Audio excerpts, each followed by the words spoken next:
नमस्कार, स्वागत है आपका के न्यूज में। मैं हूं आपके साथ विशाल पंडित। आप देख रहे हैं हमारा खास कार्यक्रम यूपी में बाढ़ से मचा हाहाकार।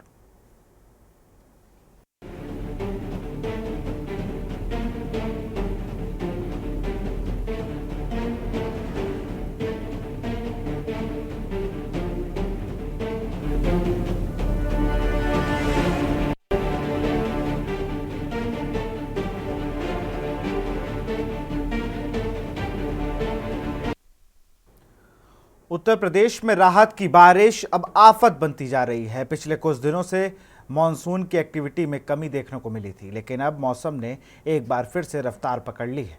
मौसम विभाग ने यूपी के कुछ जिलों में तूफानी बारिश की संभावना जताई है। बारिश न होने के कारण से लोगों को काफ़ी गर्मी और उमस का सामना करना पड़ रहा था। वहीं उत्तर प्रदेश में बाढ़ से हालात लगातार मुश्किल होते जा रहे हैं। अब गंगा और गोमती का जलस्तर भी लगातार बढ़ रहा है। प्रदेश के 20 जिलों के करीब 900 गांव बाढ़ की चपेट में आ गए हैं। कई गांवों का संपर्क कटने से टापू में तब्दील हो गए हैं। लोगों को राहत शिविरों में पहुंचाया गया है। लखीमपुर खीरी, बलरामपुर, कुशीनगर, शाहजहांपुर, बाराबंकी, सीतापुर, गोंडा, सिद्धार्थनगर, बलिया, गोरखपुर, बरेली, आजमगढ़, हरदोई, अयोध्या, बहराइच, बदायूं, फर्रुखाबाद, बस्ती, देवरिया और उन्नाव ये वो जिले हैं जहां पर बाढ़ का कहर देखने को मिल रहा है। गोरखपुर की तस्वीरें देखिए कि वहां पर किस तरीके से जो लोग हैं वो नाव पे चलने को मजबूर हैं। ये गोरखपुर की तस्वीरें हैं।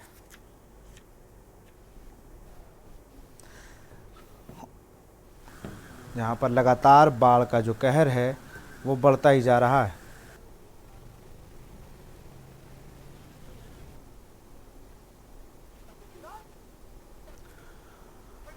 सीतापुर में जहां बाढ़ को लेकर तैयारियां हैं, वहां पर प्रशासन अलर्ट मोड पर नजर आ रहा है। ये सीतापुर की तस्वीरें जहां पर राहत बचाव सामग्री देते हुए अधिकारी नजर आ रहे हैं। उन लोग को सेफ जगह पर ले जाया गया है। स्वास्थ्य केंद्र रेउसा की ये तस्वीरें हैं जहां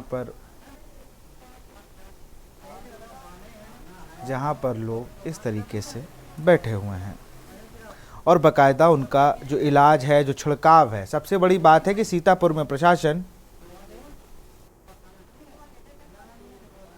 थोड़ा एक्टिव नजर आ रहा है।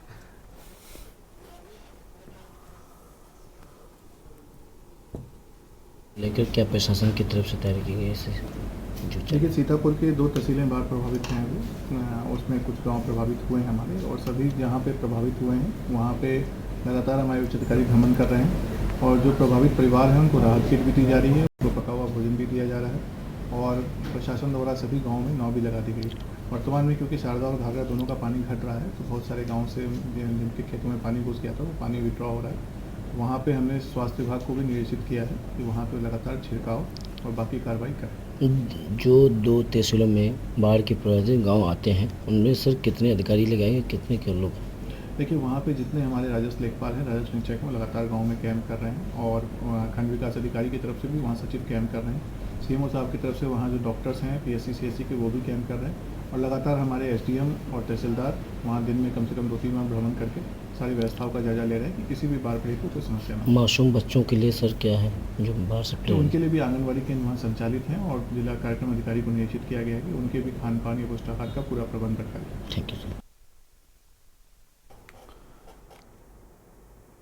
अब ज़रा आपको तस्वीरें हम शाहजहांपुर की दिखाते हैं। शाहजहांपुर में पिछले दिनों जो तस्वीरें आई थीं वो भयावह है और तस्वीरें फिर से वैसी ही कुछ नज़र आ रही। लोगों के घरों में पानी जा चुका है और पिछली बार यहाँ पर मेडिकल कॉलेज किस तरीके से डूबा था ये भी तस्वीरें सबने देखी थी। फ़िलहाल ये घर है और इन घरों में पानी अब भर चुका है।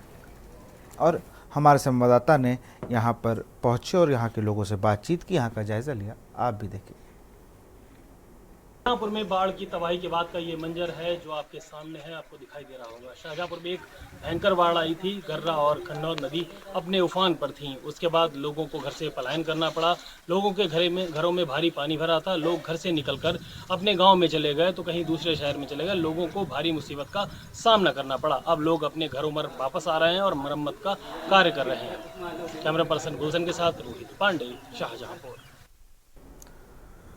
बलरामपुर जो कि एक तरीके से कहा जाए कि नेपाल बॉर्डर से समीप है और नेपाल में जब भी बारिश होती है वहाँ पर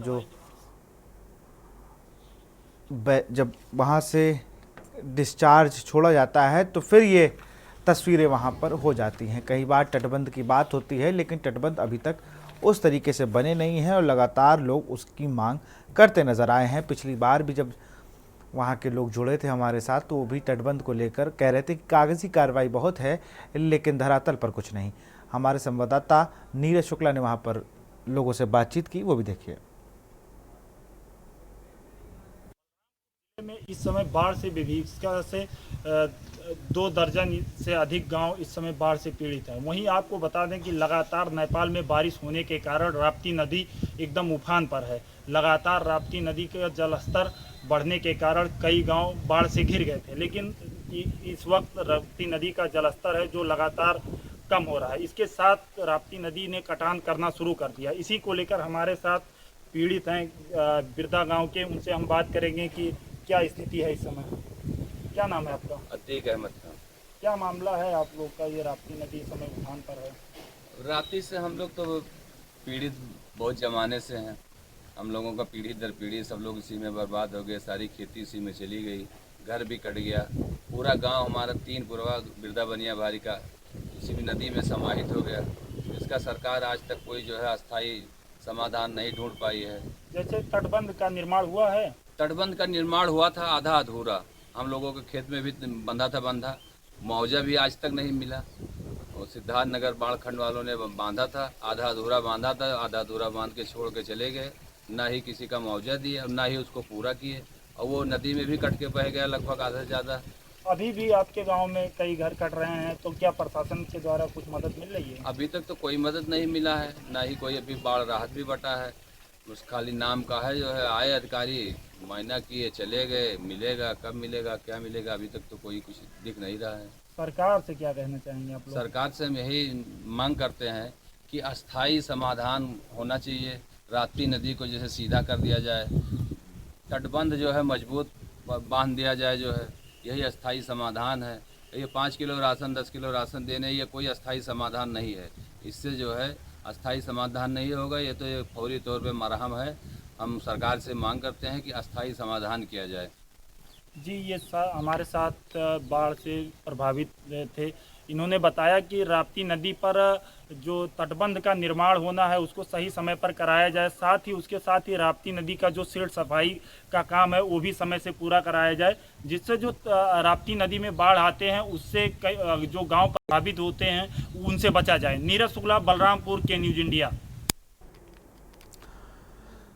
जिन भी लोगों को आप सुनेंगे लगातार वो प्रशासन की नाकाफ़ी ही कहते हैं कि भाई प्रशासन काम नहीं कर रहा। तटबंध की बात हो रही है लेकिन उन्हें मजबूती नहीं दी जा रही है। ऐसा नहीं है कि हम मॉनसून का इंतज़ार करते हैं कि आइए ये हो फिर ऐसी ऐसी चीज़ें होंगी, लेकिन आप एक सीधे पन्नों पर सोचिए कि मॉनसून आने से सबको पता होता है इस वक्त के मॉनसून आता है और हम लोग लगातार इन सारी चीज़ों को देख रहे हैं। लेकिन बड़ा सवाल है कि इतने सालों में भी व्यवस्था वहीं की वहीं है। पहले भी घरों में पानी भर जाता था, लोगों ने 2-2 इंच बढ़वा लिए, अब वो 2 इंच में भी बढ़ गया है। दीवार खड़ी कर देते हैं लोग। गलती हमारी भी है कि भाई हमने पानी के जाने का कोई रास्ता छोड़ा ही नहीं है, हमने नालियों को पाट के रख दिया है और फिर हम उम्मीद करते हैं कि हमारे घरों में पानी ना आए। लोगों को सफाई ज़रूर चाहिए होती है लेकिन अपने घर के बाहर। आप किसी की बात कर लीजिए, उन्नाव की बात कर लीजिए, आप बरेली की बात कर लीजिए, आप मेरठ की बात कर लीजिए, जहाँ पर उम्मीद नहीं होती थी कि कभी कभी ऐसे उन्नाव में तो नाव चलने लगी, बलरामपुर में नाव चल रही है, सीतापुर में, शाहजहाँपुर में स्टीमर चल रही है।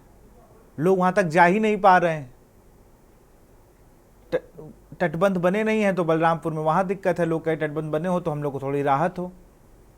और फिर प्रशासन पर लोड पड़ता है। प्रशासन अगर इन्हीं सब चीज़ों को लेकर पहले से ही तैयार रहे तो मुझे लगता है, और थोड़ा जनप्रतिनिधियों को भी टाइट होना पड़ेगा। देखिए, जब तक आप जनता की बात करते रहेंगे जनता आपसे खुश रहेगी, जनता आपको सदन में कोई भी सदन हो भेजती रहेगी। अब वो दिन चले गए कि आप प्रचार करने ना निकले और आप जीत जाएं। ऐसा है कई जगह, लेकिन वो भी अब 10-5% भी नहीं बचा है। आपको जाना तो पड़ेगा, जनता की बात सुननी तो पड़ेगी। अब जनता के घर में पानी पड़ा है, किसके पास जाएं, बेचारे निकल ही नहीं पा रहे हैं। हम सोच ही नहीं पा रहे हैं क्या करें। अब देखिए भाई साहब जो इतनी विकट स्थिति में खड़े हैं वहाँ पर, किसके इंतजार में होंगे ये, जिनके घरों के पीछे पूरा, ये देखिए ये महिलाएं बता रही हैं, ये देखिए क्या स्थिति है। क्या हो सकता है इसमें सारी चीज़ें, इसमें हर चीज़ में प्रशासन, हम सरकार को नहीं कहेंगे भाई, सरकार तो लगातार, मुख्यमंत्री ने मोर्चा खोल रखा है इन सब चीज़ों को लेकर। वो तो हवाई निरीक्षण कर रहे हैं, स्थलीय निरीक्षण कर रहे हैं, लोगों से मिल रहे हैं राहत सामग्री के लिए, सबके साथ हैं। इन्हीं पर चर्चा करेंगे। हमारे साथ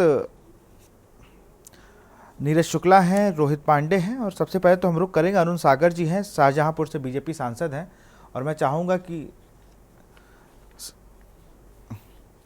देखो अरुण जी, आप हमें सुन पा रहे हैं? बिल्कुल, आ रही है आपकी, आ रही है आवाज। जी जी, नमस्कार। आपकी भी आ रही। नमस्कार। मैं ये कह रहा हूँ शाहजहांपुर की स्थिति को लेकर मेरे 2-4 सवाल थे, मैंने रोहित से भी उस बार पूछे। बड़ा सवाल ये है कि इस तरीके से शहरी इलाकों में पानी आ जाना, आपको नहीं लगता ये नगर निगम या नगर पालिका जिसकी भी है, ये कहीं ना कहीं थोड़ा फेलियर है? अगर सही से साफ सफाई होती, तैयारियां होती, तो ऐसा ना होता। कितने मरीज उस स्थिति में थे जिनको स्ट्रेचर से लाया गया, जिन्हें होश तक नहीं था। वो तस्वीरें आपने भी देखी होंगी संभवतः। हमारे यहाँ जनपद और कई नदियों के बीच में बसा हुआ है। आपका खन्नौत है, गर्रा है, बिल्कुल शहर के बीचों बीच में है। इससे लगातार जब ऊपर से पानी छूटता है पीलीभीत होते हुए, और ऊपर से पानी आता है तो नीचे आएगा, तो लगातार हम लोगों का भी प्रयास रहा है। जब बाढ़ आई तो हम कमर से पानी में स्वयं गया, और बाढ़ पीड़ितों को मैंने निकालने का पूरा प्रयास किया और निकाला भी, और तमाम क्षेत्र के लोगों के सहयोग से प्रशासन की पूरी टीम लगाकर लोगों को निकालने का भी काम किया। और जो कई मोहल्ले हैं, रेती है, अजीजगंज है, ककरा है, और इधर ददरोल विधानसभा में भी कुछ गांव आते हैं, वहाँ पर भी बाढ़ से लोग प्रभावित हुए। लेकिन ये देवी आपदा है, और इसमें सब लोगों को संयम रखना चाहिए। हमारी सरकार और हम सभी लोग, हमारी भारतीय जनता पार्टी का एक एक कार्यकर्ता, सभी लोग इसमें सहयोग कर रहे हैं। लेकिन लगातार मैं तो कल देख रहा था, अखिलेश यादव ने ट्वीट किया कि भाई हर यूपी जलमग्न है, लोग अपने में मगन हैं। इस तरीके से निशाना साधा। जैसे आप तो, जो आपने हकीकत बताई ना कि आप गए वहाँ पर, आप गए, लेकिन एक तस्वीर और थी, अब मुझे जगह तो एग्जैक्ट याद नहीं है, रोहित हमारे सहयोगी उस जगह को बता देंगे, कि एक शंकर जी का मंदिर है, वहाँ से कुछ ही दूरी पर सुरेश खन्ना जी का घर है जी। और उन्हीं के मोहल्ले में पानी भरा हुआ था। देखिए भाई साहब, आप बाढ़ के विषय में तो आप हमसे ज़्यादा जानते हैं। आप हर क्षेत्र का दौरा भी करते हैं, आपके चैनल वाले भी करते हैं। ये किसी के हाथ की बस की बात नहीं है, क्या वो मिनिस्टर हो, सांसद हो। लेकिन ये देवी आपदा है, इसमें एक दूसरे का सहयोग करके, एक दूसरे का प्रयास करके लोगों को सुरक्षित जगह ले जाना, पानी रोकना, और कितना पानी डैम पे है, कितना छोड़ा जाएगा। लगातार मेरी एसी से, एक्सीजन से, जनपद शाहजहांपुर के जिलाधिकारी से, एडीएम प्रशासन से, और पुलिस व्यवस्था के लिए जिले के पुलिस अधीक्षक जी से, सभी से मेरी लगातार वार्ता, एक एक दिन में करीबन 10-10, 15-15 बार अधिकारियों से होती थी। और लगातार मैंने, अधिकारी गए भी, लगातार एसडीएम आए, तमाम अधिकारी क्षेत्र में लगे हुए हैं। उसका रिजल्ट भी मिला है कि लोगों को राहत मिली है। बिल्कुल, लोगों को राहत मिली, और दूसरी चीज़ की जितनी तेजी से काम हो जाएगा उतना अच्छा होगा। उनको लोगों को सेफ जोन में ले आएंगे आप, तो आपको, क्योंकि बाढ़ खतरा नहीं है, बाढ़ तो चलिए देवी आपदा आपने सब बता दिया, लेकिन बाढ़ के बाद की जो स्थिति होती है, जब पानी जाता है वहाँ से, क्योंकि तराई वाले इलाकों में फिर जो बीमारियां फैलती हैं, उनको लेकर भी अलर्ट मोड पे आना चाहिए, मुझे लगता है। मेरी लगातार मुख्य चिकित्सा अधिकारी से भी बात हुई है, जनपद के जिलाधिकारी जी से बात हुई है, पूरी टीमें लगी हुई है, और जहाँ जहाँ पानी कम हो रहा है वहाँ चिकित्सा की सुविधा, हमारे डॉक्टर हैं, तमाम अधिकारी कर्मचारी कर भी रहे हैं, और युद्ध स्तर पर इसे पूरा कराने का पूरा हम लोग प्रयास करें। एक चीज़ और अरुण जी, जब हम पिछली बार, जब मैं रोहित ने कुछ लोगों को जोड़ा, तो उन्होंने ये बताया कि भाई ड्रेनेज सिस्टम ख़त्म हो गया है। अब पानी, पहले क्या होता था कि कई जगह ड्रेनेज सिस्टम बने हुए थे, अब या तो वहाँ पर कब्जा हो गया, तालाब गायब हो गए हैं, जिसकी वजह से यहाँ पर अब दिक्कतें ये होने लगी हैं, तो पानी बहुत आसानी से निकल नहीं पाता है। इसको लेकर भी मुझे लगता है आपको एक्शन लेना चाहिए। हमारे यहाँ पहले आप सभी लोग जानते हैं कि हमारे यहाँ नगर पालिका परिषद थी शाहजहांपुर। माननीय मंत्री जी के आशीर्वाद से, माननीय खन्ना जी के आशीर्वाद से नगर निगम हुआ। तब से लगातार आपने देखी होंगी, बहुत पतली पतली सड़कें थी, अब चौड़ी चौड़ी सड़कें हुई हैं, अच्छा पानी पीने की व्यवस्था वहाँ पर हुई है और सीवर लाइन भी पड़ी है, अभी कई कुछ जगहों पे पड़ भी रही है। तो लगातार हम लोग प्रयासरत हैं कि अच्छी व्यवस्था होनी चाहिए पानी निकलने के लिए। नालों का भी निर्माण हो रहा है और जो आगे छूटे हुए उनका भी निर्माण होगा। लेकिन माननीय मंत्री जी का भी लगातार प्रयास है कि शहर को बहुत ही सुंदर और स्वस्थ बनाने का हम लोगों का कार्यक्रम है। क्योंकि अगर लगातार जी आप जैसे कह रहे हैं ना, ऐसा मुझे लगता है अगर हर सांसद सोच ले, हर विधायक जनप्रतिनिधि सोच ले, अभी मैं तो पता नहीं सपा के सहयोगी हमारे साथ जुड़े हैं या नहीं जुड़े हैं, अवधेश यादव जी, मैं तो अगर हों तो उन्हें भी स्क्रीन पर ले लें, मैं तो उनसे एक सवाल कर लूँगा। अरुण जी चूँकि भाजपा का पक्ष रख ही रहे, अवधेश जी बात की जाए तो आपके भी 36 सांसद जीते हैं, लेकिन फील्ड पर एक भी नहीं दिख रहा है। अब देखिए ऐसी बात नहीं है, फील्ड में सांसद तो मैं आपको बता दूं, बदायूं की स्थिति, शाहजहांपुर, विधायक सांसद तो आपके भी हैं। देखिए कहने में कोई गुरेज नहीं, जब आप अच्छा काम करेंगे तो हम आपको कहेंगे। इस बार तो अरुण जी की पार्टी और अरुण जी की लोग मेहनत दिख रही है कि मुख्यमंत्री खुद ही, चाहे वो हवाई निरीक्षण हो चाहे स्थलीय निरीक्षण हो, दोनों कर रहे हैं। लेकिन क्या देश की तीसरी सबसे बड़ी पार्टी है समाजवादी पार्टी, क्या इनके राष्ट्रीय अध्यक्ष को नहीं चले जाना चाहिए था, जहाँ पर यूपी में इतना स्नेह मिला इनको, जहाँ गोरखपुर और तमाम जगह जीत की बुनियाद पर आप आ गए थे? अरे वो प्रत्याशी निकल आते जो लड़े थे चुनाव, आप तो गोरखपुर के ही हैं।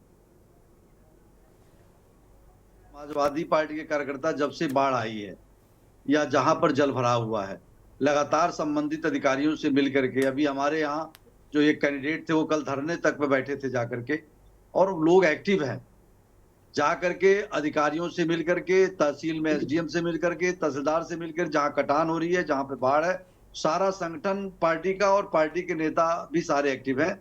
हमारे मेंबर ऑफ पार्लियामेंट भी, हमने कई जगह के सांसदों का वीडियो देखा जो सोशल पे हम लोगों से लिंक है, हो सकता है आप तक नहीं पहुंची वो बात, उन लोगों को। अवधेश जी आपको रोकूंगा, इसी बीच उत्तराखंड से बड़ी खबर आ रही है, आपको रोकूंगा। उत्तराखंड से बड़ी खबर आ रही है इस वक्त की पंडा पुरोहितों ने अपना धरना स्थगित किया है। केदारनाथ धाम से पंडा पुरोहितों का धरना स्थगित, सीएम से बात करने के बाद पुरोहितों का धरना स्थगित। सीएम के नाम हटाने का पुरोहितों को दिया आश्वासन। केदारनाथ का क्यूआर कोड हटाने की भी बात कही गई। सीएम से बात करने के बाद धरना खत्म किया गया।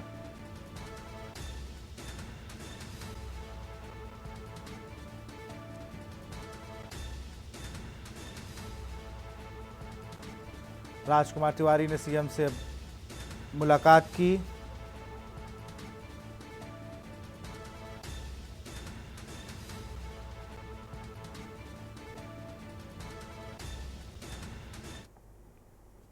जो हमारे इस आंदोलन के संचालक महोदय थे और आपकी आज्ञा हुई, सर्वप्रथम मैं भगवान श्री केदारनाथ जी को प्रणाम करते हुए, भैरवनाथ जी को प्रणाम करते हुए और सभी आंदोलनकारी तीर्थ पुरोहित, साधु सन्यासी, जितने भी लोगों ने हमारे इस आंदोलन में भाग लिया है, सभी लोग धन्यवाद के पात्र हैं।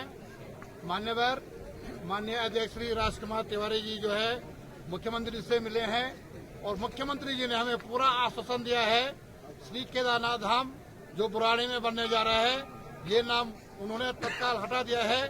यदि रोतेला जी ने जबरदस्ती कर दिया है तो हम लोग कोर्ट भी जा सकते हैं और हम तब तक आंदोलन तोड़ेंगे नहीं जब तक जो है इन्होंने ये जो केदार का स्वरूप है और जो केदारनाथ के नाम से जो मंदिर बुराड़ी में बन रहा है, तत्काल उनको ये स्वरूप बंद करना होगा। जो यहाँ का क्यूआर कोड नंबर उन्होंने रखा है वो भी उनको बंद करना पड़ेगा। और फिलहाल जो है हम माननीय मुख्यमंत्री जी ने जो हमें आश्वासन दिया है, उनके आश्वासन से हम लोग जो है संतुष्ट हो गए हैं और हम फिलहाल इस आंदोलन को जो है स्थगित कर रहे हैं। और मैं सभी लोगों का आभार व्यक्त करता हूं और माननीय मुख्यमंत्री जी ने जो है जब हमारा जो है देवस्थानम बोर्ड का आंदोलन चल रहा था, मैं उनको धन्यवाद देता हूं। उन्होंने उस समय हमारी ये बात मानी और इस समय भी वो इस बात को मानेंगे और इस बात के लिए हम उनको धन्यवाद तभी देंगे जब ये जो केदार का स्वरूप जो केदारनाथ के नाम से जो मंदिर बुराड़ी में बन रहा है तत्काल वो मंदिर जो है नहीं बनना चाहिए। आप मंदिर बनाओ, भगवान का शिवालय बनाओ, उसमें हमारे कोई नाराज नहीं, लेकिन भगवान केदारनाथ का स्वरूप केदारनाथ का जो नाम वहाँ पर रखेंगे तो फिर हम आंदोलन करेंगे। मैं सभी लोगों का तहे दिल से स्वागत अभिनंदन करता हूँ और अपने माननीय मुख्यमंत्री जी का तहे दिल से स्वागत अभिनंदन और धन्यवाद देता हूँ और अपने अध्यक्ष जी को भी धन्यवाद देता हूँ जिन्होंने जो है विषम परिस्थिति में आजकल देख रहे हैं पत्थरों की बारिश हो रही है, वो इतनी कठिन परिस्थिति में जो है देहरादून में गए और उन्होंने माननीय मुख्यमंत्री जी से वार्ता की है और फिलहाल के लिए जब तक वो यहाँ पर नहीं पहुंचे हमारा ये धरना प्रदर्शन स्थगित है। और इसी खबर पर अधिक जानकारी के साथ हमारे ब्यूरो चीफ उत्तराखंड के राजेश वर्मा फोन लाइन पर जुड़ चुके हैं। राजेश, एक बड़ी जीत माना जाए इसे पंडित पुरोहितों की? विशाल, देखिए लगातार देखा जा रहा है कि पुरोहितों में नाराजगी थी कि दिल्ली में जो केदारनाथ मंदिर बनाने को लेकर के हाल ही में मुख्यमंत्री जी ने एक शिलान्यास किया था, उसको लेकर के लगातार पुरोहितों का जो विरोध प्रदर्शन है वो लगातार जारी रहा। आज सुबह से ही चारों धामों में पुरोहितों ने विरोध किया और आज एक पुरोहितों का जो संगठन था उसकी वार्ता जो है वो मुख्यमंत्री जी की है। उनकी यही मांग है कि जो केदारनाथ में मंदिर बनाने की बात है वो जो है कहाँ बनाया जाए, जो केदारनाथ की जो आस्था है उसके लिए एक बड़ा प्रश्न चिन्ह खड़ा होता है और इसी वजह से पुरोहित लगातार दिल्ली में जो बनने जा रहा था केदारनाथ टेम्पल उसका विरोध कर रहे थे और यही वजह थी कि आज फिलहाल ये सूचना है जो पुरोहितों की जो मुलाकात जो वार्ता जो है मुख्यमंत्री से है उसमें आश्वासन दिया गया है कि अभी फिलहाल जो है वो मंदिर जो है केदारनाथ दिल्ली में नहीं बनेगा। अभी जो व्यवस्था है जिस तरीके से केदारनाथ की है मंदिरों की उसी तरीके से जो है अमरनाथ की व्यवस्था चलती रहेगी। तो एक सहमति जो है वो 30 पुरोहितों के बीच में बनी है और इस वजह से 30 पुरोहितों में जो है एक हर्षोल्लास है इस बात को लेकर और खुद वो स्वयं मुख्यमंत्री पुष्कर सिंह धामी का जो है वो धन्यवाद कर रहे हैं। तो कहा जा सकता है देखिए कि अभी ये बड़ा विवाद जो है वो धूप पकड़ रहा था उत्तराखंड से लेकर दिल्ली तक जो है तमाम जो केदारनाथ मंदिर है उसको बनाने को लेकर के बड़ा विवाद जो है वो छिड़ गया था। एक राजनीतिक टूल भी जो है इसमें पकड़ी जा रही थी क्योंकि केदारनाथ की आस्था के साथ खिलवाड़ को जो है विपक्षी दल जो है वो प्रमुखता से उठा रहे थे और एक कॉन्फ्रेंस भी जो है कांग्रेस के वरिष्ठ नेताओं ने जो है वो की है जिसमें कि पुरोहितों का साथ देने के साथ साथ केदारनाथ मंदिर को की आस्था पर एक खिलवाड़ को लेकर के जो है बड़ा प्रश्न चिन्ह जो है वो सरकार के ऊपर कांग्रेस ने जो है लगाया है। लेकिन कुल मिलाकर के विशाल राहत बड़ी यही खबर है कि फिलहाल इस विरोधों की सहमति जो है वो अभी इस विरोध प्रदर्शन पर बन गई है, यानी कि सहमति बन गई है कि फिलहाल केदारनाथ टेम्पल जो है वो दिल्ली में इस तरीके का नहीं बनेगा और केदारनाथ की जो गरिमा है केदारनाथ की जो आस्था है वो लोगों के साथ इसी तरीके से जुड़ी रहेगी और फिलहाल जो विरोध प्रदर्शन इस पुरोहितों का चारों धामों में देखा जा रहा था वो फिलहाल अगर बात की जाए तो मुझे लगता है कल जिस तरीके से राजेश गणेश गोदियाल और तमाम जो कांग्रेस के नेता और स्थानीय लोगों ने जो मीटिंग की थी उस पर भी मुझे लगता है सरकार ने, क्योंकि स्थानीय लोगों का जो इसमें इन्वॉल्वमेंट था वो ज़्यादा हो गया था, इस वजह से सरकार झुकी है। बिल्कुल देखिए विशाल, क्योंकि जो अगर कहा जाए तो चारधाम यात्रा जो है वो 6 माह की है। अभी भी चारधाम यात्रा जो है अपने चरम पर है। सरकार की तैयारियों के बावजूद हर साल जो है तीर्थयात्रियों की संख्या जो है वो लाखों तक पहुंच गई है।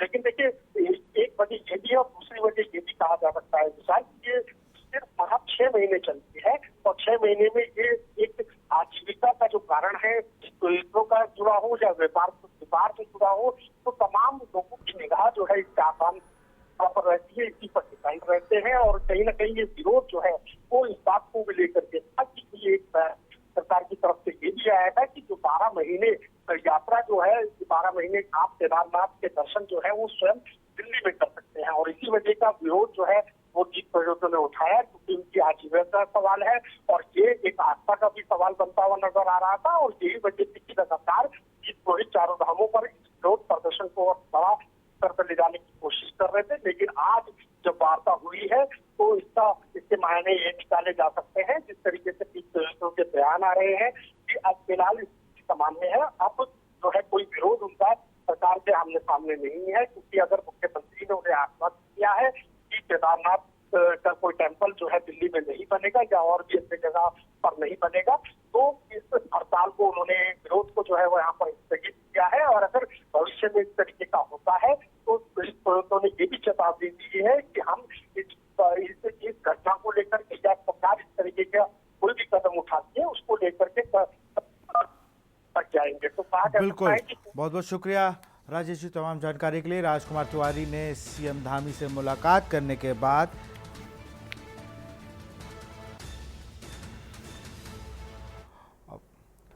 और फिर से अपनी चर्चा पर वापस आते हैं। अवधेश यादव जी अपनी बात को पूरा करें, फिर मैं उस पर जवाब लेता हूं। अवधेश जी। विशाल जी, मैं कह रहा था कि देखिए आज 7 साल से ऊपर के स्टेट गवर्नमेंट इनकी है। हर बारिश से पहले कहते हैं हम नालियों को ठीक कर लेंगे, हम जो जल भराव है उसकी समस्या का निदान करेंगे, लेकिन समस्या जस की तस है। डेवलपमेंट का काम सारे मेयर इनके, सारे शहरों में मेयर इनके हैं, चेयरमैन इनके हैं और सरकार इनकी है। जो जिनकी नैतिक जिम्मेदारी है कि इस पानी की जो दुर्व्यवस्था है वो बार बार हर बारिश में एक कहानी हमारे गोरखपुर में बताए, सीएम साहब का शहर है, नाव चलाने तक की नौबत आ जाती है। कई कॉलोनियों में इस बार भी वो कंडीशन है। तो ये बार बार जो कंडीशन आती है और माननीय मुख्यमंत्री जी भी निर्देश देते हैं कि ये समस्या नहीं आनी चाहिए, फिर भी वो समस्या वहीं की वहीं पड़ी हुई है। इसका मतलब क्या है? इसका मतलब ये है कि अधिकारियों के ऊपर कोई नियंत्रण नहीं इन लोगों का है। हम कहते हैं जहां आपको पता है जल भराव कहाँ पे होता है उसको आप ठीक करिए। दूसरे, जब ये काम भी शुरू करते हैं तो मई जून आते आते की खुदाई शुरू होती है।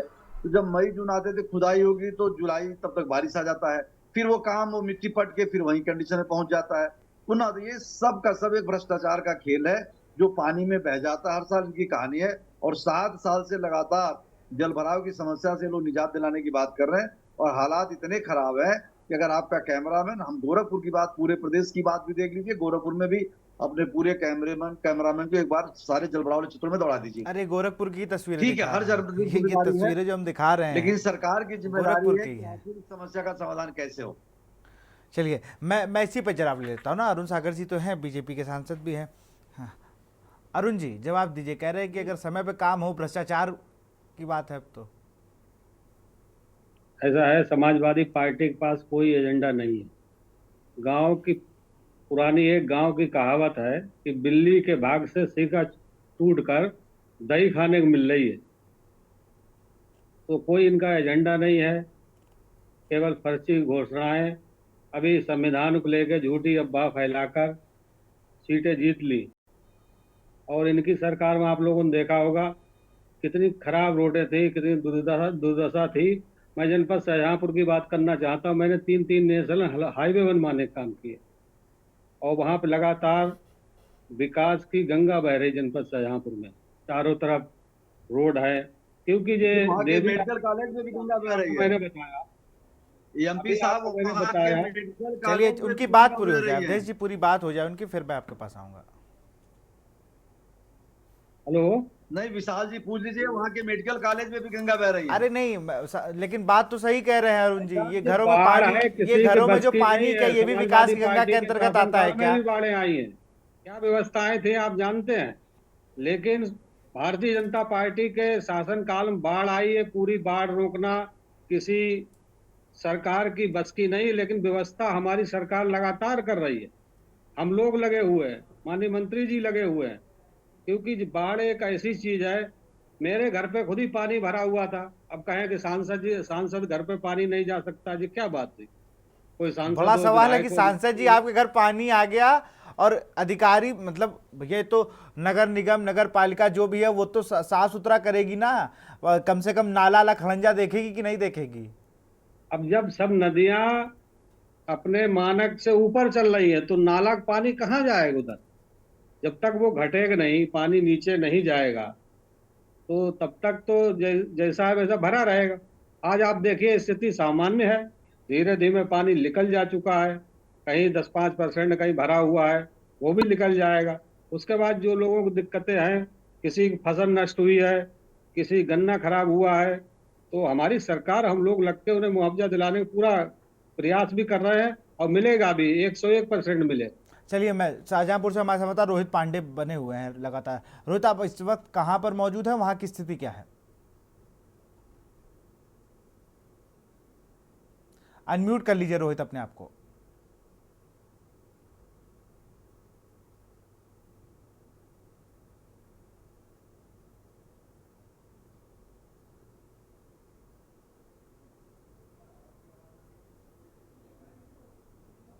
चलिए, दो दर्शक हमारे साथ जुड़े हैं, फिर से मैं रोहित से जुड़ने की कोशिश करूंगा। गिरीश एक दर्शक हैं। गिरीश, अपनी बात को रखें।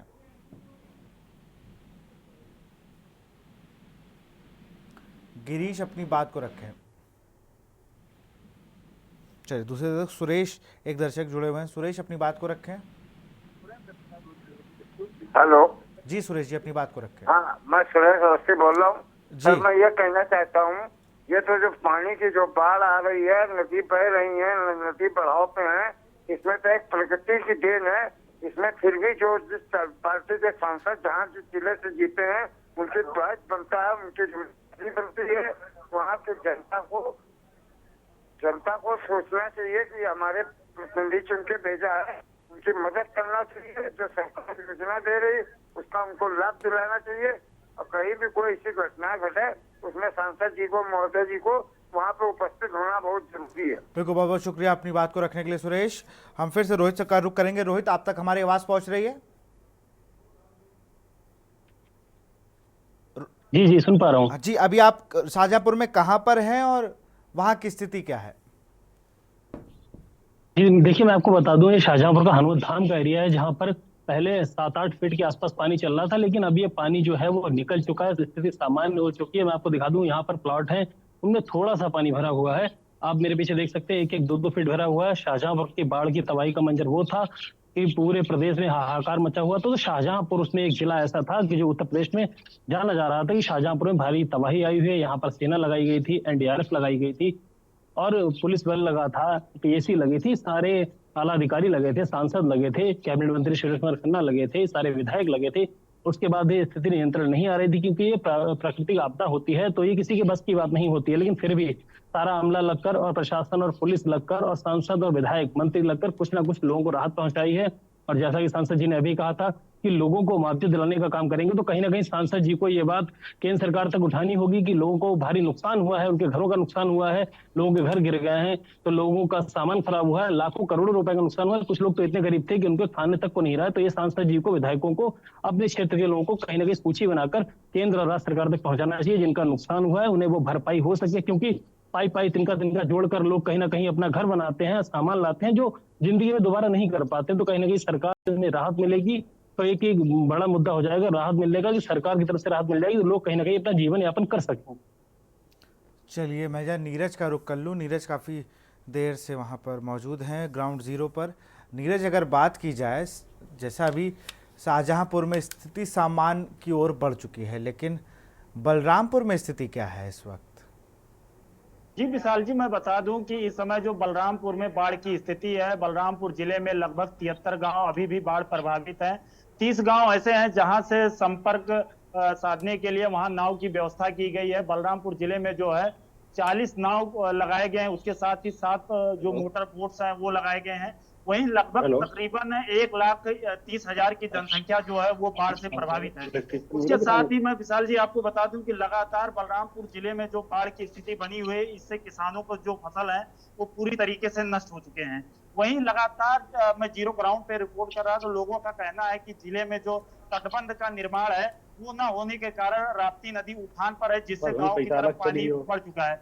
वहीं अभी विशाल जी, मेरी बाढ़ खंड के अधिकारियों से वार्ता हुई तो बलरामपुर जिले में लगभग 95 किलोमीटर राप्ती नदी बहती है। इसके साथ ही बूढ़ी राप्ती और राप्ती को मिला लिया जाए तो टोटल केवल 116 किलोमीटर जो है तटबंध का निर्माण हो पाया है। वहीं इस तटबंध में भी कुल 12 गैप बताए जा रहे हैं, जो कि लगभग 34 किलोमीटर बताए जा रहे हैं, जिससे बलरामपुर जिले में बाढ़ की जो स्थिति है वो बहुत ही भयावह है, क्योंकि लगभग 73 गाँव अभी भी प्रभावित है। विशाल जी, हमारे साथ कुछ लोग हैं, मैं उनसे बात करूंगा कि आखिर बलरामपुर में क्या बाढ़ की स्थिति है। क्या नाम है आपका? नाम है। बाढ़ की क्या स्थिति है? बाढ़ की स्थिति बहुत भयानक बनी हुई है और पूरा जिला हमारा डूबा हुआ है और जो व्यवस्था होनी चाहिए सरकार की तरफ से पूर्ण रूप से व्यवस्था है नहीं। तटबंध की आवश्यकता है, तटबंध बन नहीं पा रहा है, सारे फसल बर्बाद हो गए हैं, किसानों को कोई मुआवजा कोई पूछने वाला नहीं है, अधिकारी मौके पे मिल नहीं है, कागजों पे सब लिख लिख के भेज रहे हैं लेकिन मौके पे कोई मिल नहीं रहा। जी मैं जीरो ग्राउंड पे गया था, अभी एक गांव बिरदा बनिया भारी है, वहाँ के लोगों से बात किया तो वहाँ पे अभी कई घर कट रहे हैं, इसको वहाँ पे कई घर कट रहे हैं, बिल्कुल गाँव के किनारे ही नदी कट के आ चुकी है, लेकिन इसको पहले से प्रबंध करना चाहिए कि पूरा गाँव बह ना जाए, लेकिन कोई व्यवस्था नहीं है। शिकायत भी कराया गया था लेकिन शिकायत की कोई सुनवाई नहीं हुई है, 3 पूर्वा बह चुका है। अब प्रशासन तो कह रहा है कि लगातार हम क्षेत्र में बने हुए हैं लोग। प्रशासन सिर्फ कहता है, लेकिन आप भी हैं, आप सरकार बंधु हैं, आप मौके पे गए हैं, देखा है प्रशासन कितना व्यवस्था कर रहा है। थोड़ा बहुत कहीं ऊँट के मुंह में जीरा यही कर रहे हैं, प्रशासन पूर्ण रूप से काम नहीं कर रहा है। पूरी जनता परेशान है, किसानों की फसल डूब गई है, किसान सड़क पे आ गए, जमीन पे आ गए।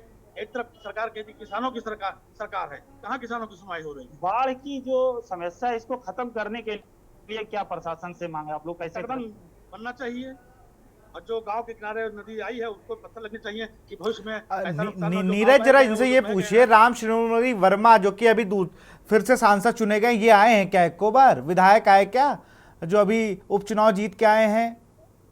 सांसद और विधायक हैं वो क्या क्षेत्र में दिख रहे हैं आपको? सांसद विधायक जी कहाँ दिखते हैं? सांसद जी सांसद बन गए वो मंत्री बना दिए गए, अब कभी कभी आते हैं, उनको क्षेत्र बाढ़ का दौरा करना चाहिए, शासन या जो सरकार लेवल पे मुहैया कराना चाहिए। कीर्तिवर्धन सिंह की आप बात कर रहे हैं?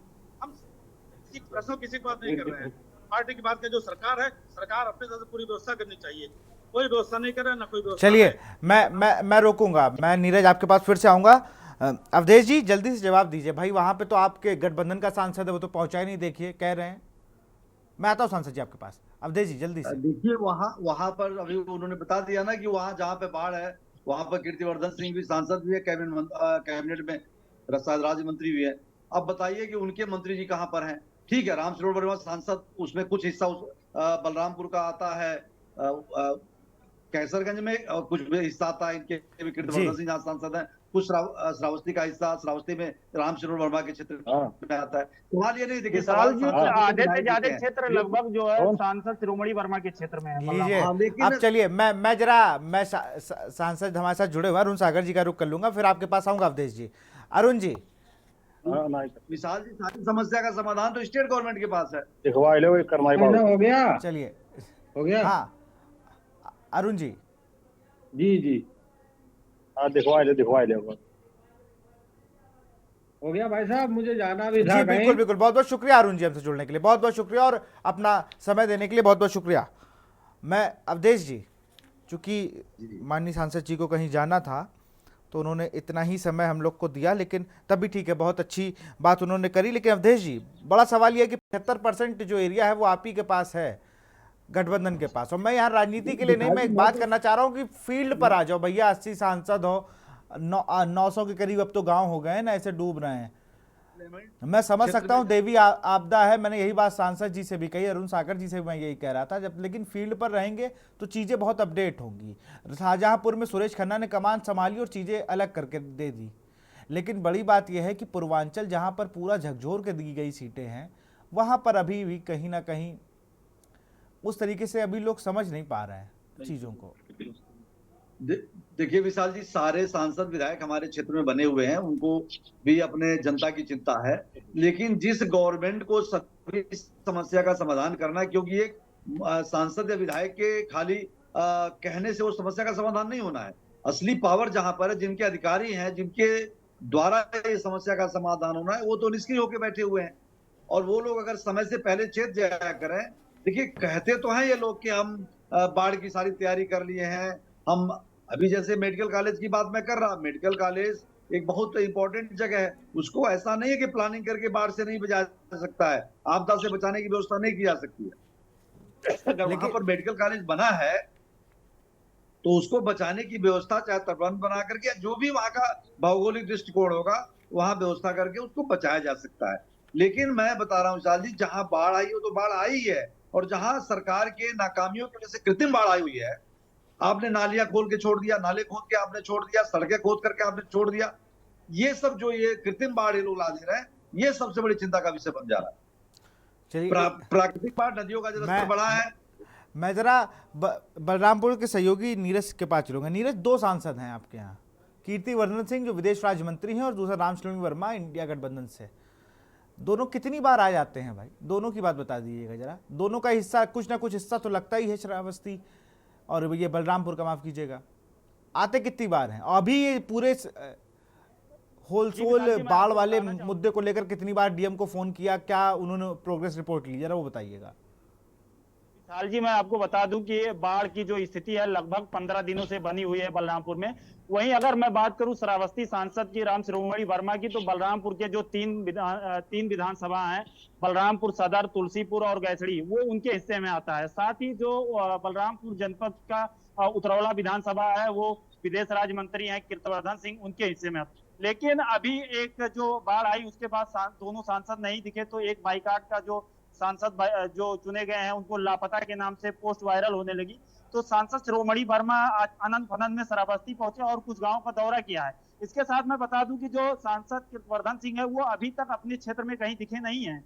लगातार उनको 10 सालों से सांसद हैं, जनता उनको जो क्षेत्र है उतरौला वहां नहीं देख पाती है, क्योंकि जनता जो है वो वोट करती है। वो दैवीय आपदा है बाढ़, इसमें बाढ़ से बचाव कार्य जो है प्रशासन करता है, लेकिन उनकी जो जनता है वो चाहती है कि हमसे सांसद मिले, विधायक मिले, मेरा कुछ दुख बांटे। लेकिन जो धरातल पर स्थिति है बाढ़ में, वो उनको समस्या का समाधान नहीं हो पाता है, इससे वो नाराज होते हैं।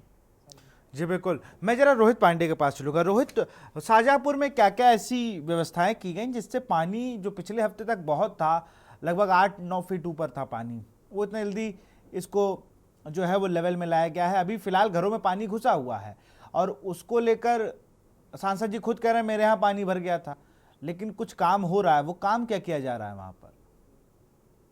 ये देखिए, मैं आपको बता दूं, प्रशासन अपना काम तो करता ही है, लेकिन जो पीछे से पानी छोड़ा जाता है रास्ते का, कहीं ना कहीं वो वहां से रोका गया है। उसके बाद से ही जो नदियों का जल स्तर है वो लगातार घट रहा है और घटते घटते यहाँ तक आपको बता दें कि जो 10 फीट 8 फीट के आसपास लोगों के यहाँ पानी भरा हुआ था, वो कहीं ना कहीं 2 से 3 फीट रह गया, जिससे कि लोग अपने घरों में वापस आ रहे हैं। कल मैंने आपको एक कॉलोनी दिखाई थी, उसमें भी लोग अभी अपने घर तक वापस नहीं पहुंच रहे थे। प्रशासन ने लगकर वहां की पीछे की दीवार गिरवाई, उसके बाद घरों का जो पानी था, कॉलोनी का पानी था, वो निकल पाया। तो कहीं ना कहीं प्रशासन जहां जहां से सूचनाएं आ रही हैं कि पानी भरा हुआ है और कोई रास्ता मिल पा रहा है नाले या नालियों से, तो उस तरीके से पानी निकलवाया जा रहा है। कहीं ना कहीं मोटर से पानी निकलवाया जा रहा है। ये प्रशासन अपने तौर पर काम कर रहा है, यहाँ के सांसद अपने तौर पर काम कर रहे हैं, विधायक कर रहे हैं, मंत्री कर रहे हैं। और सबसे बड़ी बात है प्राकृतिक की जो पीछे से पानी रोका गया है, बाढ़ का पानी नहीं छोड़ा जा रहा, तो इसीलिए बाढ़ कहीं ना कहीं नियंत्रण में आ गई है और शाहजहांपुर की स्थिति अब हल्के हल्के सामान्य होने लगी है। अब देखा जाए तो कहीं ना कहीं लोग अपने घरों में वापस लौट रहे हैं। 10,000 के आसपास लोग घर छोड़कर अपने गांव चले गए थे, कुछ लोग बाहर चले गए थे। शाहजहांपुर से एक भीषण तबाही आई थी शाहजहांपुर में, तो तबाही से लोग अब हल्के हल्के निजात पा रहे हैं। और देखिए, देखने वाली बात होगी कि कितने दिनों में लोग अपनी भरपाई कर पाते हैं। जो सामानों का नुकसान हुआ है, खेती का नुकसान हुआ है, गाड़ियों का नुकसान हुआ है, इलेक्ट्रॉनिक सामान का नुकसान हुआ है, ये आने वाले दिनों में कितने दिनों में फिर से बना पाते हैं, अब ये तो देखने वाली। बिल्कुल। अवधेश जी, अगर बात करें ना कि हम जिस तरीके से, मैं ये देख रहा हूं कि बाढ़ को लेकर विपक्ष भी सीरियस है। मैं ये नहीं कह रहा कि विपक्ष के लोग लगातार बात कर रहे हैं, लेकिन मैं देख रहा हूं कि 2010 में भी यही दिक्कत थी, 2012 में भी यही दिक्कत थी, 14 में भी यही दिक्कत थी, 19 में भी यही दिक्कत थी, 22 में भी यही दिक्कत, और अब हम 24 में आ गए हैं। दिक्कत समान है। आपको क्या लगता है क्या बदलाव करना चाहिए कि इन चीज़ों को लेकर हम थोड़ा प्रिपेयर हो जाएं? हम पानी का लेवल कितना होगा ये नहीं जान सकते, लेकिन उसके लिए भी हम एक मान लीजिए कि माप ले कि भाई इस लेवल तक अगर आएगा तो यहाँ पानी नहीं भरेगा। कारण क्या है इसका?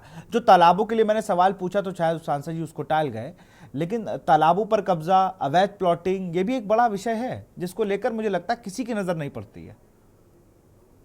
विशाल जी, जो क्षेत्र बिना बाढ़ वाले क्षेत्र है वहां पर बहुत बड़ा असर है।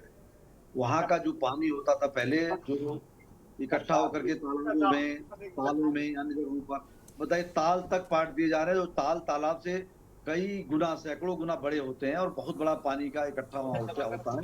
ये सारे धीरे धीरे पड़ते जा रहे हैं, लोग आवासीय बनाते चले जा रहे हैं। तालाबों की स्थिति और दूसरा जो तटबंध है, तटबंध की बात मैं बता दूं, अभी तटबंध में मई जून में कुछ मिट्टी डाली गई। आप बता दीजिए, किसी दिन कैमरा गोरखपुर के कुछ तटबंधों पे अपना दौड़वा दीजिएगा, जो मिट्टी अरे पड़ा हम था आप क्या ही वो के बैग पास में भेज नहीं देंगे हुआ? ना, आप आपके पास इतनी सटीक जानकारी हम आपके पास भेज देंगे, आप बता दीजिएगा सारी चीजें। बता देंगे। हम एक दिन खुद जा रहे थे कौड़ीराम रोड पर, तो देखा गया अभी मिट्टी कुछ दिन पहले डाली गई है। वो मिट्टी बताइए, जब दादी नहीं जाएगी, प्रेशर से उसको बनाया नहीं जाएगा तो पानी आएगा, फिर बह जाएगी, फिर अगले बार मिट्टी डाली जाएगी। तो ये तो एक भ्रष्टाचार का खेल है। अवधेश जी, मैं आपको माफी के साथ रोकूंगा। नीरज अपने आप को म्यूट कर लीजिए, नीरज म्यूट कर लीजिए, म्यूट कर दो। नीरज और रोहित दोनों अपने आप को म्यूट कर, जब आपसे सवाल किया जाए तभी आप अनम्यूट करें। अवधेश जी अपनी बात को पूरा करें। मैं यही कह रहा हूँ कि देखिए, जो तो स्थिर पानी है, जहां पर बाढ़ का पानी नहीं है, हम वहां पर तो जैसे आप ये व्यवस्था बना सकते हैं कि जब बरसात का मौसम आए तो जो जहां पर ज्यादा पानी जाकर के इकट्ठा होता है, वहां पर आप पंपिंग सेट, एक सेट ऑफ पंपिंग सेट, एक पंपिंग सेट से नहीं, वो बड़े, क्योंकि गोरखपुर में ऐसा किया गया। मेरी 12 में सरकार थी, मैं खुद गोरखपुर का जिला अध्यक्ष था, और हमारे यहाँ बहुत बारिश हो गई थी। उस पानी को निकालने के लिए हम लोगों ने बहुत ज्यादा पंपिंग सेट का इंतजाम तत्काल में कराया गया था। एक जगह तो मैं खुद मौजूद था, 6 पंपिंग सेट लगा करके, और पानी को, तो बारिश भी लगातार हो रही थी, लेकिन एक लेवल जनता को अपने घर से निकलने तक का हम लोग रेगुलेशन उसको बनाए रखे थे। ठीक है, वो पानी तो थोड़ा लगेगा ही लगेगा, लेकिन कम से कम जनता घरों से निकल के रोड तक या मार्केट तक आ सके। तो ये सब इंतजाम देखिए बारिश से पहले कराना पड़ते हैं कि पानी को हम निकाल कर बाहर फेंक सकें। ये, और जो बाढ़ वाला क्षेत्र है वहां पर देखिए, अभी जैसे मेडिकल कॉलेज जैसी इंपॉर्टेंट जगह है, आपने देखा होगा वहां के जो अधीक्षक थे उनको भी नाव टाइया कुछ बना करके उस पर बैठा करके बाहर निकाला जा रहा है। अरे नहीं, वो तो जूते ना गीले हो तो स्टेशन पे बैठ के 4 लोग साथ आए भाई।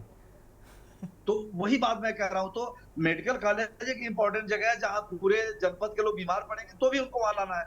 आप उनको कैसे प्रोटेक्ट कर सकते हैं? वहां पर सुरेश खन्ना जैसे मिनिस्टर है वहां के, जो सरकार में एक अहम ओहदा उनका है, और मुख्यमंत्री के पास उनका एक पद है, के बाद उनका पद है, तो वो अपने क्षेत्र के मेडिकल कॉलेज को नहीं बचा पा रहे। जरूर कोई कोई विकल्प होगा उसको बचाने का। मेरा कहने का मतलब एक सिर्फ कागजी बात और बयानी बात ना हो, बयानबाजियां ना हो, एक प्रैक्टिकल तौर पर कोई प्लान बने जिससे आने वाले समय में रिजल्ट दिखे, खाली बयान ना दिखे, कुछ रिजल्ट भी दिख रहा है। अरे आप लोग भी फील्ड पे दिखिए, मैं तो चाह रहा हूँ अखिलेश जी 2-4-5 जिलों का दौरा वाला करवा दीजिए ना उनसे। 100% फील्ड में आज भी मैं बता दूं, हमारे लोग एकदम फील्ड में हैं। अरे मैं राष्ट्रीय अध्यक्ष जी को चाह रहा हूँ। ठीक है, वो राष्ट्रीय अध्यक्ष भी फील्ड में है, राष्ट्रीय अध्यक्ष भी एकदम। अभी मैं एमपी साहब का, अपने धर्मेंद्र जी का मैं देख रहा था, सरजू जी की जो बाढ़ है उस क्षेत्र में ताबड़तोड़ उनकी दौरा चल रहा है, लगातार क्षेत्र में बने हुए। मैं अभी गंगा और जमुना के बीच में फतेहपुर के सांसद का मैं देख रहा था, नरेश उत्तम पटेल जी का लगातार जनता के बीच में बने हुए। नहीं 2-3 सांसद तो हैं। मैं चाह रहा था कि अखिलेश जी भी जनता के बीच आ जाएंगे तो ठीक रहेगा। चलिए 2 दर्शक है हमारे साथ, गिरीश एक दर्शक है। गिरीश अपनी बात को रखें। मैं सच्चाई आपके माध्यम से इस देश को बता देना चाहता हूं कि राष्ट्रीय और अंतर्राष्ट्रीय खरबपतियों ने इस देश की सरकार पर कब्जा कर लिया है। उनकी बताई योजनाएं चलाई जाती हैं जिसमें उनके व्यापार फलते फूलते रहें और नेताओं की जेबें फलती फूलती रहें और उनकी कोठियां बनती रहें। इस देश की जनता की समस्याओं को देखने से या उनको हल करने से ना खरबपतियों को फायदा है ना नेताओं को। झूठी बहुत बहुत शुक्रिया गिरीश जी अपनी बात को रखने के लिए। एक और दर्शक शाहजहांपुर से अरुण गुप्ता हमारे साथ जुड़ चुके हैं। अरुण जी अपनी बात को रखें। मैं ये कहना चाह रहा था, NHAI ने जो हाईवे बनाए हैं,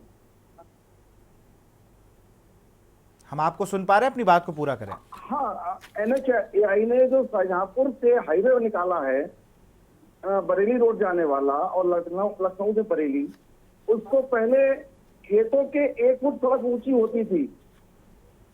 अब उन्होंने उस NHAI ने ये हाईवे जो निकाले हैं वो 8 फुट ऊंचे कर दिए हैं और बिना प्लानिंग के।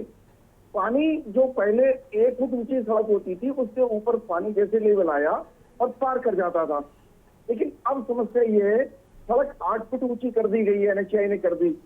पानी निकास के जो नाले और वो पाइप डाल के बड़े बड़े वो पुलिया बनाते थे, पुलिया कम कर दी। पहले अगर 15-20 पुलियां होती थी 20-25 किलोमीटर में, अब मात्र 5-6 पुलियां रह गई हैं। तो पानी तो अपने आप बिना प्लानिंग के NHAI ने जो सड़क बना दी, हाईवे बना दिया, पुलिया बनाई नहीं। जी बिल्कुल, बहुत बहुत शुक्रिया अरुण जी अपनी बात को रखने के लिए। हम रुख करते हैं नीरज शुक्ला का। नीरज, अगर बात की जाए तो नगर पालिका अध्यक्ष अगर हम देखें तो वो भी भाजपा के हैं, दद्दन मिश्रा हैं शायद नगर पंचायत अध्यक्ष, और विधायक भी सबसे ज़्यादा उन्हीं के पास हैं। लेकिन साफ़ सफाई की बात आती है कि भाई हम देख लें कि क्योंकि हर बार ये बाढ़ का सीन रहता है, तो उसको लेकर भी तैयारियां नहीं है, तैयारियां तो शून्य है वहां पर बलरामपुर में। जी, मैं विशाल जी आपको बता दूं कि जो राप्ती नदी है और उसके साथ में पहाड़ी नाले हैं, उनमें सिर्फ सफाई का कार्य न होने से उनमें बालू जम जाता है, जिससे जब पहाड़ों पे बारिश होती है और वो पानी नालों में ना जाकर गांव की तरफ जाता है, जिससे गांव डूब जाता है और लोगों को समस्या का सामना करना पड़ता है। प्रशासन को इस पे शील्ड सफाई पे ध्यान देना चाहिए। साथ ही साथ जो प्रदेश सरकार है वो लगातार अभियान चलाकर अवैध कब्जे हटवा रही है, लेकिन जो तालाबों पर अभी भी कई जगहों पर निर्माण है उनको नहीं हटवा पा रही है। लगातार जो तालाब हैं उन पे अवैध तरीके से प्लाटिंग की जा रही है। वहीं आपको बता दें कि जो प्लाटिंग की सुविधाएं लोगों के द्वारा दी जा रही हैं, वो कहीं ना कहीं उनको नालियां ना निर्माण होने के कारण भी पानी जम जा रहा है। हमारे साथ कुछ लोग हैं, मैं उनसे बात करूंगा। क्या मामला है आप लोगों का? हम लोग राप्ती नदी के किनारे रहते हैं और हमेशा जो है बाढ़ के पहले ही हम लोग कई बार शिकायत किए हैं, लेकिन बंधा नहीं कटा। हजारों बीघा हम लोगों का खेत कट गया, लेकिन आज तक कोई अधिकारी कर्मचारी नहीं पहुंचा है। आपके गांव में तो मैंने देखा है कि घर कट रहे हैं। आप अभी देख के आए, कई घर कट गए, कई बीघा हम लोगों का खेत भी कट गया है, लेकिन ना कोई मौके पर अधिकारी पहुंचा, ना कोई कर्मचारी, ना ही अभी हम लोगों को कोई राहत मिला। तो प्रशासन से क्या मांग है आप लोग? प्रशासन से मांग है कि जो हम लोगों का खेत कट रहा है या जो घर कट गया है या फसल जो बर्बाद हुआ है उसका सर्वे करके हम लोगों को मुआवजा दिया जाए। अभी तक प्रशासन के द्वारा कुछ मदद कार्य किया गया? अभी तक न कोई मदद नहीं किया गया, ना कोई हम लोगों से पूछने आया है। बिल्कुल नीरज, आप इस पूरे बाढ़ पर नज़र बनाए रखिए। बहुत बहुत शुक्रिया आपका भी, बहुत बहुत शुक्रिया रोहित पांडे आपका भी। अरुण सागर जी बीजेपी सांसद हमारे साथ जुड़े हुए थे शाहजहाँपुर से, आपका भी बहुत बहुत शुक्रिया। अवधेश जी आपका भी बहुत बहुत शुक्रिया। तो यूपी में बाढ़ से हाहाकार मचा हुआ है, मिली जुली खबरें हैं। शाहजहाँपुर में सांसद जी ने बता दिया कि उनके यहाँ भी पानी अधिकारियों के टच में हम चीज़ें कर रहे हैं, लेकिन बात बलरामपुर और अन्य जिलों की अगर की जाए तो यहाँ पर जो वो गायब हैं और कहीं ना कहीं उस तरीके का भी नहीं ले रहे हैं। वो भी चाह रहे हैं कि अब ये बस कुछ है, वो भी बाढ़ का पानी जैसे फील्ड पर उतर जाए, लेकिन ऐसा करने से वो अपने आप को भी धोखा कर रहे हैं और कहीं ना कहीं सरकार की जो मंशा है उस पर भी पलीता लगाने का काम कर